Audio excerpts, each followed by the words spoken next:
Hello everybody, lovely to be here and thanks for tuning in. I hope you've had a lovely week. I've had an absolutely great week actually.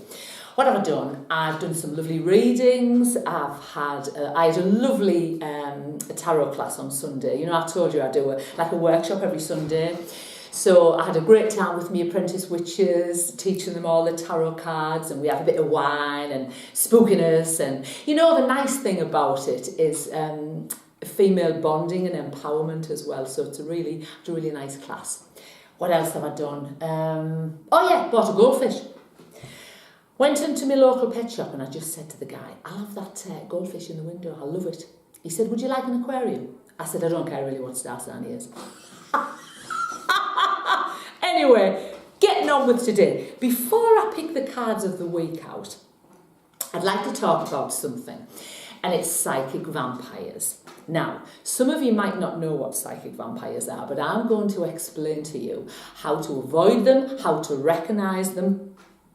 Now, like regular vampires that suck the blood out of you, psychic vampires suck the energy out of you. Now, I'm sure that you might have come across these people in your life. It could be a boyfriend, your girlfriend, it could be a member of your family, it could be a friend.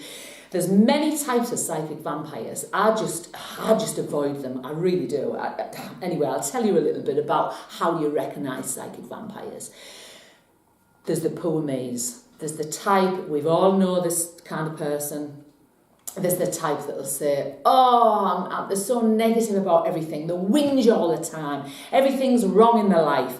You know, the world owes them a living, and everything you say to them, they'll pour cold water on your dreams, you know. Everything you'll say, they'll be negative about that situation. They'll always be whinging, always be moaning. They drain my energy so much, those kind of people. So try and avoid them if you can. Then you get the next kind of psychic vampire I should say. What are you taking? This is all ad-libbed, you know. I never practice any of this, so if I go off on a tangent, you'll have to excuse me. Anyway, so then you get the next type of psychic vampire, which are the narcissistic kind of psychic vampires, the controlling ones, you know. I always think it's projection. These kind of people are very insecure, so they'll make you feel insecure. So you must have a friend who never ever gives you a compliment ever. We all know them. Never ever tells you look nice. Little bit controlling. Never take responsibility for their actions. We all know them. They're quite jealous people, gossiping people, drama queens. There's so many psychic vampires in the world, and you just have to be able to recognise them. It's a shame really that they didn't look like regular vampires. You know, if they had fans and big capes and looked like Christopher Lee, well then we'd know them straight away. Sometimes it takes a while to recognise these people. But when you do, avoid them like the plague, right? Just avoid these kind of people. You know, as I say, people who tend to make you feel insecure about yourself, you want to be with people that uplift you and make you feel happy, and, you know, try and be around people that make you smile, and even if they don't make you laugh, even if they haven't got a great sense of humour, just people that make you smile and people that uplift your life, you know. They're the people that you want to be around. Now, if there's a psychic vampire within your family, and occasionally you have to be around them, like at a family wedding, or maybe let's say it's your mother-in-law or something, you know, there's certain ways that you can deal with these people. Sit with your hands not holding, but covering your solar plexus, because that will not let them penetrate. They won't be able to penetrate with their bad energy into your good energy. So sit like that with your hands over your solar plexus. Or, this is what they call sage. Now, all the good mediums use these. And basically what you do is you tear a little bit of the sage off, burn it like burn that end I should say, like a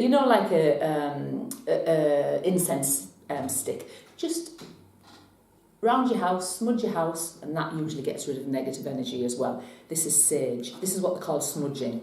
Or, this is an absolute beautiful piece of crystal. It's called a selenite crystal. Now, this is the highest vibration of all the crystals. I think. I love it. And if you have them in your house, if you have one of those in your house, that usually gets rid of negative vibrations as well, you know. So, you can usually tell when you're around a psychic vampire because your energy levels will start to deplete and you'll start feeling low about yourself, and you'll start feeling, we've all done it. When we've been around a friend's house and you come back and you think, God, I could slit my throat. That's a psychic vampire. Avoid them. Right, okay. I think we're going to have 2 cards of the week. Oh, can I just tell you as well, why I started doing this blog in the first place, even though I've done these cards for a long, long time, I've done them for about 30 years, when I started learning about them, like really seriously, I started, even though my nana taught me, I used to buy books on the subject of tarot.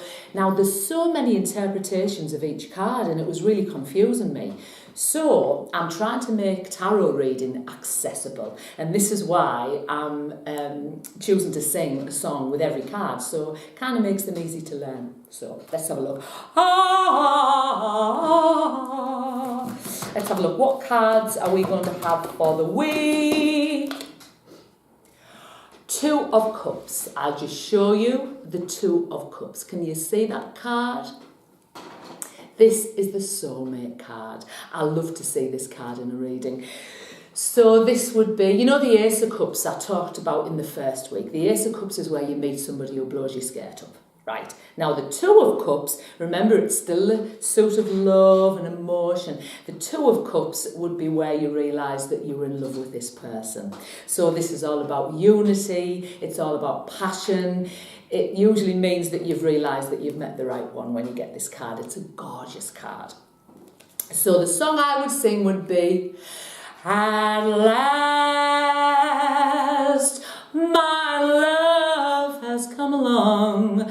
My lonely days are over, and life is like a song. 2 of Cups.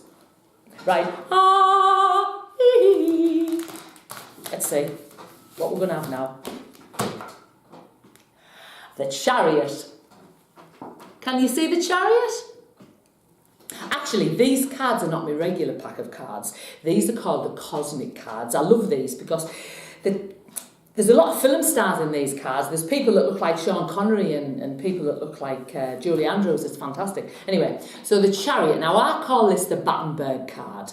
Now, I'll tell you in a minute why I call it the Battenberg card. So, you're on your chariot of life and you're going along and the horses are taking you forward. Well, actually, no, you were in the driving seat, I should say. So you're in the driving seat and these horses are, you're going along. Then all of a sudden, that chariot stops and you get off. Now, there's 2 reasons why the chariot might have stopped. Either you've decided to stop, get off the chariot, sit at the side of the road and have a cup of tea and a piece of cake. Now, when I was explaining this to the girls at the Coven on a Sunday, I said, we'll have a piece of Battenberg. So that's why it's called the Battenberg card. So you're having a cup of tea and a piece of Battenberg. You've actually put pause on your life. You've decided to get off that chariot, metaphorically. Now, there's another reason why the chariot might have stopped. The horses might have gone lame, or the chariot, the wheels might have come off. So it could either be your choice to get off that chariot, or the universe has stopped that chariot. Now, in my case, I had a bad car crash a few years ago, and the wheels came off, literally, my car, and I had no control, so I had to get off the chariot. But you might have took yourself off the chariot yourself. Are you with me? So your life has been on pause for a long time. So when you get the chariot in your spread, what it means is this is the time you need to get back on that chariot. And it's full steam ahead. It's following your destiny. So you're back on that chariot and now the horses are taking you off in a new direction, whether you like it or not. So this is all about destiny. So the song that I would sing, I was going to sing Chariots of Fire, but it has no words, has it? I've eaten my cake now, I'm back on the move.